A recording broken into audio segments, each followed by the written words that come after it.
अकाल मृत्यु वो मरे जो कर्म करे चंडाल का, और काल भी उसका क्या करे जो भक्त हो महाकाल का।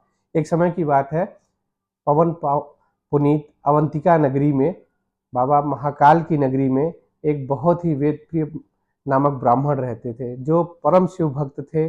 मतलब उन्होंने शिव भक्ति की जितनी पराकाष्ठा थी वो सभी पार कर रखी थी। प्रभु के भक्ति में लीन होकर उन्होंने अपनी सदगति प्राप्त करी। उनके 4 पुत्र हुए, जो चारों पुत्र थे वो भी उन्हीं की तरह परम शिव भक्त हुआ करते थे। एक समय की बात है, ब्रह्मा जी से वरदान प्राप्त करके रत्नमाल पर्वत के दूषण नामक असुर ने अवंतिका नगरी पर आक्रमण कर दिया। तो उन्होंने जितने भी वेद पाठी ब्राह्मण थे, साधु संत थे, इन सब पे अत्याचार करना चालू कर दिया। तो जो ब्राह्मण वेदप्रिय जी के चारों पुत्र थे, उन्होंने सभी को इकट्ठा करके भगवान शिव की भक्ति करने के लिए कहा कि सब जने भगवान पर भरोसा रखें, भगवान शिव पर भरोसा रखें, किसी का कुछ नहीं होगा।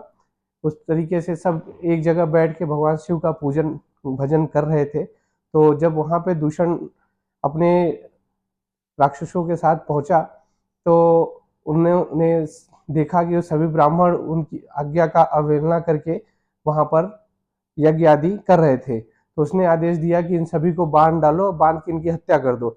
इतना कहने के बाद भी जब वो चारों पुत्र नहीं उठे, तो दूषण ने खुद जब आक्रमण करने की कोशिश करी, तो वहां बड़े ही प्रकाश के साथ एक बहुत बड़ा गड्ढा हो गया।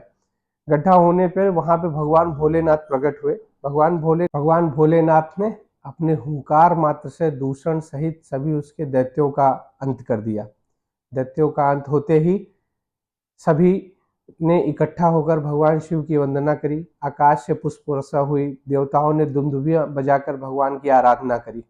भगवान ने खुश होकर सभी ब्राह्मणों से पूछा आप वरदान मांगो। तो उन्होंने कहा, हे प्रभु, अगर आप हमारे ऊपर कल्याण करना ही चाहते हैं तो यहाँ आप ज्योतिर्लिंग स्वरूप में यहाँ पे स्थापित हो।